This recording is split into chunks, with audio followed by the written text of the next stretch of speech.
this isn't just about stopping people from coming across. It's about stopping terrorists from coming across. It's about stopping drugs from flowing across the border of our country. Last year alone, there were nearly 4,000 known or suspected terrorists that CBP picked up that came across our southern border. That was Sarah Huckabee Sanders just days ago, offering an untrue claim that terrorists are being caught in droves at the southern border. That number has since been disproven by Trump's own Customs and Border Protection, which reported that only 6 immigrants, not 4,000, on the terror watch list were stopped at the southern border in 2018. Sanders today appeared on Fox and Friends, where even the most vocal Trump sycophants pressed her on her lie. There were some discrepancies with some numbers. You had said that border officials detained 4,000 suspected terrorists last year, and then the Customs and Border Patrol revealed the real numbers, and only 6 people on the security watch list were detained over 6 months. We wanted to ask you about that. Why the inflated figure?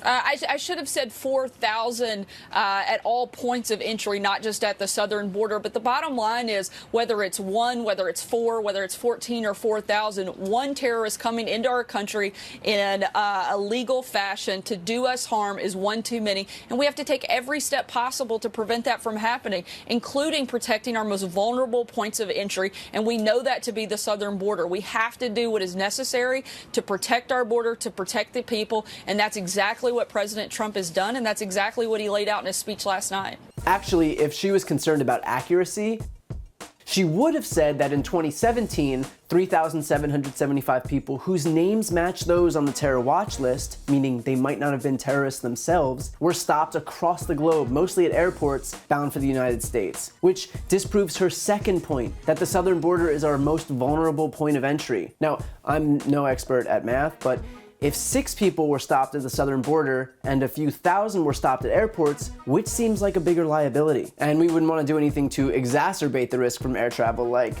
say, stop paying our TSA agents, but there's no way they'd be that stupid. Now, this has been reported widely, but border apprehensions have gone down over the last 2 decades, by over 1 million a year since 2000. And Trump himself got pressed on that today. Illegal immigration at the border has gone down. Why is the price? You know why it's gone down? Because of good management, because of me and my people, because we've managed it well. But it is brutal.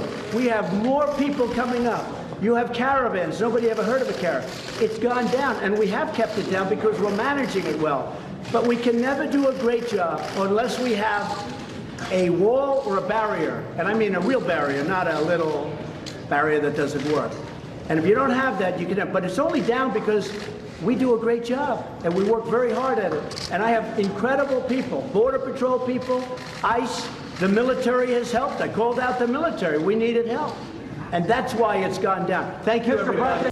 Okay, yeah, so border apprehensions have gone down because he's doing a great job without the wall, but he needs the wall because they can do a good job without it, except that he's managing it already, but also can't manage it without a wall. Got it. This administration can't even follow their own lies as they twist themselves into pretzels trying to make their point, which is why Trump will never get his big, beautiful wall on the southern border.